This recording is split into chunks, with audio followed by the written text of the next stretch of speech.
And now the local... Pretty disappointed. I don't know about you, Benny. Yeah, what's that, Kev? Well, we've come to the last segment, and unfortunately Golden Days has missed out again because we haven't had it yet. It's always in the second last segment, so clearly we're not going to have it again. Kev. You know, I'm gone for 1 week. There's no Golden Days, and this show changed structure. completely. Structure's gone. Oh, tell you what, I'm not we're very happy. just swapping things around a bit. Workshopping it like you What like do you to do. Golden Days is coming up right now.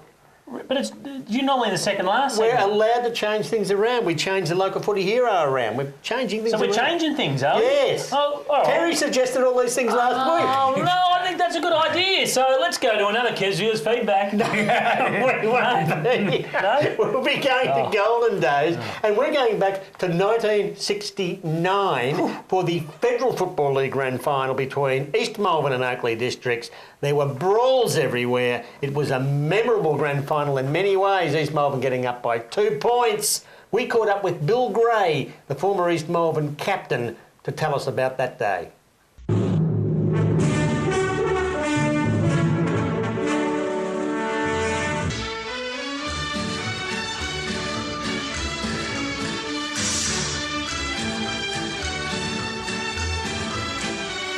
Well, it was a tough league, yeah, it was tough. I mean, you know, we had teams like Oakleigh districts that always played it very hard. And of course, Springvale, they played it fairly, but it was tough, you know, it was hard work. Speaking of tough and Oakleigh districts, Yeah. 1969. Huge brawl and Brenchley got flattened. What are your memories of that? Good memories of that. Yeah, I remember it quite well, as a matter of fact. I can remember that whole game very well. We probably shouldn't have won the game because they were a very good side. Brenchley, well, it was preordained, you know.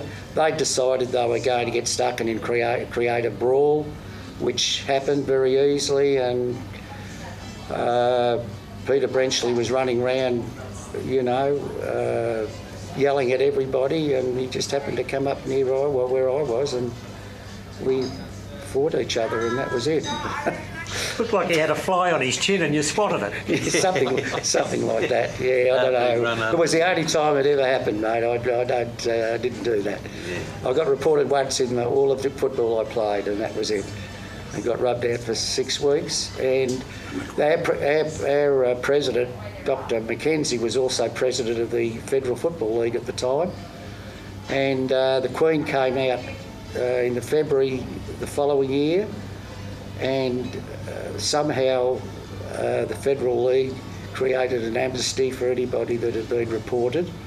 So my 6 weeks became 0, and I never missed a game. I can tell you one thing, if there had been video evidence, it wouldn't have helped you. No. He asked me to hit him. He did. He asked me to hit him. So I did. In the last quarter, we were down at the time. Rodney Orr, our rover, who came from Melbourne, incidentally, Melbourne Seconds. Only a little bloke and a blonde-headed fella, and he kicked a goal, probably halfway through the last quarter. And Roger Richardson, who was Bull Richardson's brother, playing full-back, as the ball had been given the all clear and was going back to the centre, he clocked Rodney, and the umpire saw it. Ron Ferbera was the umpire, saw it and gave Rodney Orr another kick, and he kicked a goal, and it put us in front. And I really can remember talking to Noel Jenkinson then. I was playing in the back pocket. Noel was a very good full-back. And I said to Noel, I reckon we can win this game from here, and we did. They were mad. They were really wild mob in those days. They were bad. What? Don't have to put that on. Were they the toughest? No, that's the best part. I used to love playing Oakleigh districts. In the earlier days, earlier than that, late 50s into the 60s, they were really tough then. They had that Ruffy Smith playing and Wingy, those blokes. They were tough, but it was good.